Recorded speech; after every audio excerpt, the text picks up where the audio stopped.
My name is Chloe, and I was the curator of a beautiful museum, the Museum of Me.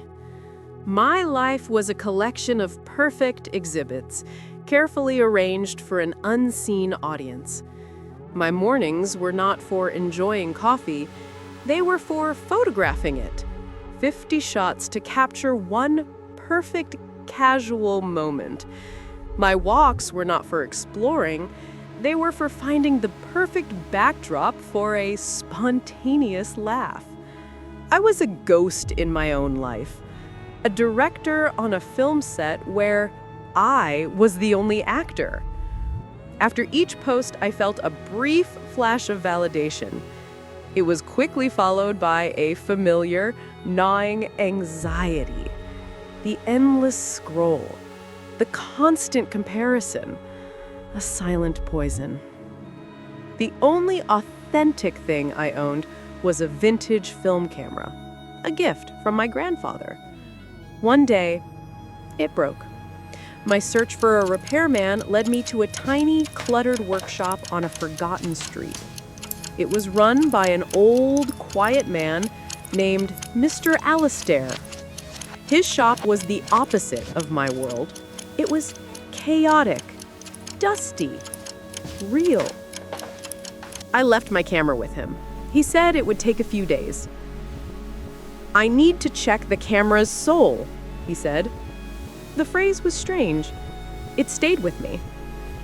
When I returned, the camera was not ready. Mr. Alistair invited me to sit. He showed me other things he was fixing. An old clock that was always a little fast. Its owner says it reminds him to stay ahead, he told me. He showed me a repaired porcelain cup. Its scars are now its story, he said. I didn't understand. Why keep something that was flawed?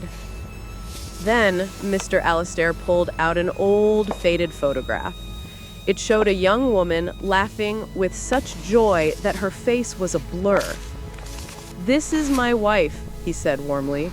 "Technically, it's a terrible photo. Out of focus, bad lighting, but this was the moment I proposed to her. I remember her laugh. I remember the wind that day. It is a terrible photo, but it is a perfect memory." His words hit me. A terrible photo, but a perfect memory. I went home, and for the first time, I truly looked at my own social media page. I saw a gallery of perfect photos. Perfect coffee, perfect sunsets, perfect smiles. But behind them, I felt a void. The coffee was cold by the time I drank it. The sunset was something I watched through a screen. The smile was one I had practiced. My gallery was a collection of perfect photos, but empty memories. I had been so busy creating evidence of a happy life that I had forgotten to actually live it. The next day, I returned to the workshop. Mr. Alistair handed me my camera. "Her soul is back," he said. I stepped outside. I didn't reach for my phone. I raised the old film camera to my eye. I saw a simple, imperfect scene.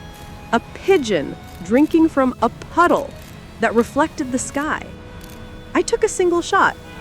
I couldn't check it. I couldn't filter it. It was an act of trust. An act of living in the moment. In my apartment, I developed the film myself, and I saw it. The picture of the pigeon. It wasn't perfect. It was a little blurry, but it was real. And as I looked at it, I smiled. A real, unphotographed smile. I was no longer a curator. I was finally starting to live. The life we display and the life we live are two different maps. The search for the perfect picture can rob us of the imperfect, authentic memories that truly make us who we are. Thank you for your time.